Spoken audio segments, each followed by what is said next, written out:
So hello friends, मी दीक्षा लोंढे आणि एक विषय घेऊन आलेली तुमच्यासमोर की कालच वुमन्स डे होता आणि सर्वांनी स्टोरी स्टेटस खूप छान ठेवले, मी सुद्धा ठेवले. सो त्या सगळ्या गोष्टी ॲक्सेप्टेड आहेत यार.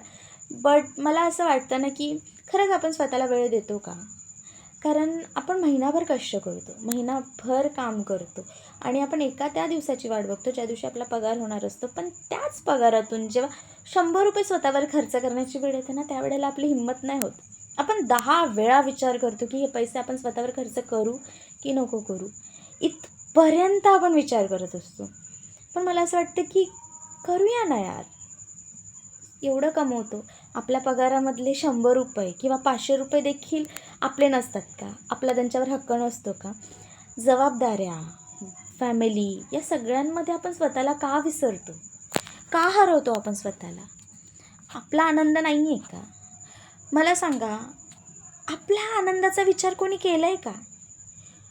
म्हणजे नाही यार, सगळ्यांना स्वतःचं पडतो आणि आपण प्रत्येकाचा विचार करत असतो. पण आपला हॅपीनेस, आपला आनंद, आपल्या गोष्टी त्याचा विचार कोण करतं का? मी तर नाही पाहिलं. तुम्ही पाहिलं आहे का की तुमच्या आनंदाचा विचार करतो, तुमच्यासाठी जगतो? आता काही लोकांच्या डोक्यात येत असेल की हजबंड असतील, कोणाचे हजबंड, बट तरीसुद्धा यार, हजबंड म्हणजे नवऱ्याचं प्रेम ते वेगळं, बट सेल्फ लव्ह मॅटर करतो ना खूप. म्हणून मला असं वाटतं की स्वतःला वेळ द्यायला पाहिजे, स्वतःची काळजी घ्यायला पाहिजे, स्वतः खुश राहायला पाहिजे. तुम्हाला काय वाटतं?